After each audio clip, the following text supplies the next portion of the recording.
इस कहानी के पहले भाग में आपने देखा कि कैसे रति की शादी एक ऐसे घर में हो जाती है जहां उसकी सास सौतेली होती है और वो पूरे घर वालों को अपने इशारों पर नचाती है।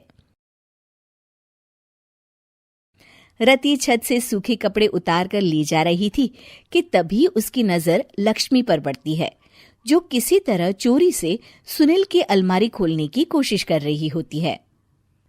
अरे, ये माँ जी को क्या हो गया? चोरों जैसे क्यों आप मेरी अलमारी खोल रही हैं माँ जी?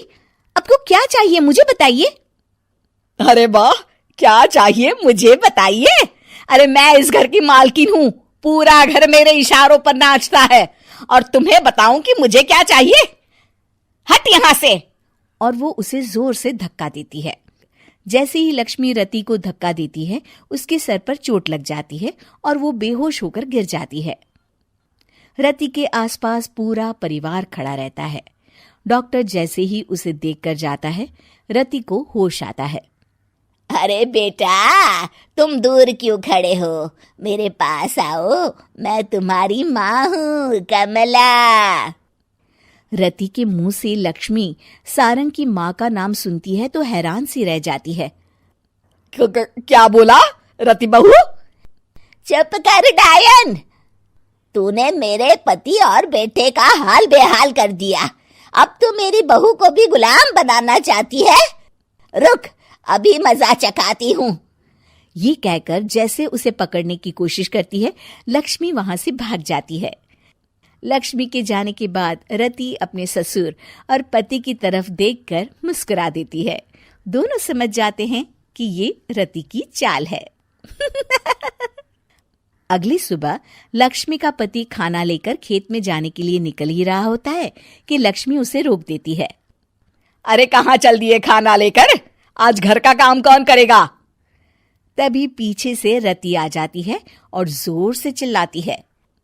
कौन इनको काम पर जाने से रोक रहा है?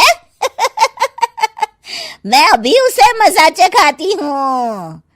जैसे ही रति लक्ष्मी की तरफ बढ़ती है, लक्ष्मी घबरा जाती है। मैं तो मजाक कर रही थी बहन। आखिर मैं कौन होती हूँ रोकने वाली? मैं तो बस ये पूछ रही थी कि घर का काम कौन करेगा। कौन क्या? तू करेगी। चल उठा झाड़ू और शुरू हो जा। लक्ष्मी पूरे घर में झाड़ू पोछा लगा रही होती है कि अचानक सामने सारंग खड़ा हो जाता है। अच्छा माँ, मैं काम पर जा रहा हूँ। रति के मामा की फैक्ट्री है, मैं वहां आज से मैनेजर के तौर पर काम करूंगा। सैलरी भी अच्छी है। अरे सारंग, तुझे क्या जरूरत पड़ गई काम करने की? और बेटा तू बाहर काम करेगा तो इस बड़े से घर को मैं कैसे संभालूंगी? अभी तो पूरा काम बाकी पड़ा है। तभी वहां रति आ जाती है। अरे बेटा सारंग, जा, नौकरी पे जा रहा है ना, जा। और हाँ, आते वक्त घर के लिए सब्जियां ले आना। ये लक्ष्मी बैठी बैठी मोटी हो रही है, जरा काम भी तो कर ले।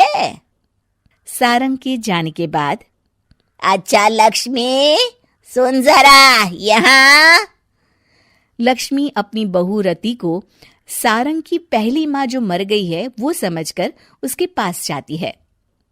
अरे बहन, ऐसा क्या हो गया जो तुम्हें वापस आना पड़ा?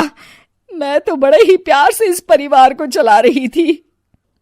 प्यार से तो मैं बहुत साल से तुझे मजा चखाना चाहती थी, लेकिन किसी औरत का शरीर मुझे नहीं मिल रहा था प्रवेश करने के लिए।